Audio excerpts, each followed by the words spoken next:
দুধ চাল দেওয়ার পর যদি দুধটা ফেটে যায় বা ছানা কেটে যায় তাহলে সেগুলো দিয়ে খুব সহজে খুবই মজার এরকম একটা ডেজার্ট তৈরি করে নিতে পারবেন।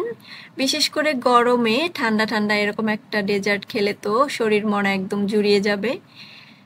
এখানে আমি 1.25 কাপের মতো ছানা নিয়েছি। ছানাগুলোকে আমি কাপড়ের মধ্যে একটা সুতি কাপড়ের মধ্যে ঝরিয়ে রেখেছিলাম অনেকক্ষণ, তারপরও আবার আরেকটা ছাঁকনির মধ্যে দিয়ে নিচ্ছি বাকি পানিটা ঝরে যাওয়ার জন্য।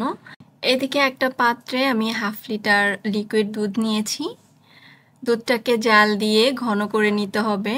যতটা ঘন করব ছানাগুলো দেওয়ার আগেই ঘন করে নিতে হবে, কারণ ছানা দেওয়ার পর আর বেশি জাল দেওয়া যাবে না।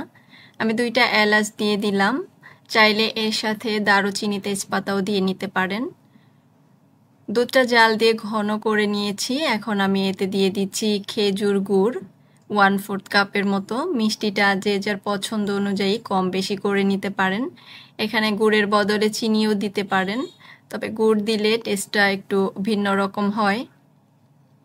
তো গুড়গুলো দেওয়ার পর একটু জাল দিয়ে গুড়গুলো গলে আসা পর্যন্ত অপেক্ষা করছি।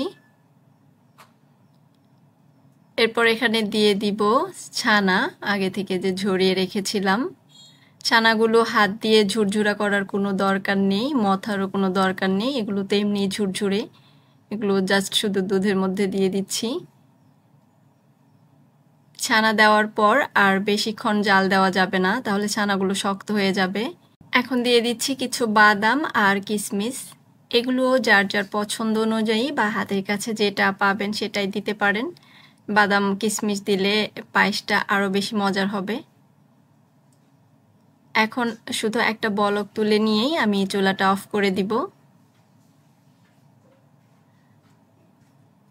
আমার রান্নাটা শেষ হয়েছে, চুলাটা অফ করে দিয়েছি। এখন এটা ঠান্ডা করে বেড়ে নিব। অল্প সময়ে তৈরি খুবই মজার একটি খাবার এটি। ফ্রিজে 1 থেকে 1.5 ঘন্টা রেখে ঠান্ডা ঠান্ডা পরিবেশন করলে আরও বেশি ভালো লাগবে। পেটও যেরকম ঠান্ডা হয়ে যাবে, ঠিক তেমনি মনটাও তৃপ্তিতে ভরে যাবে।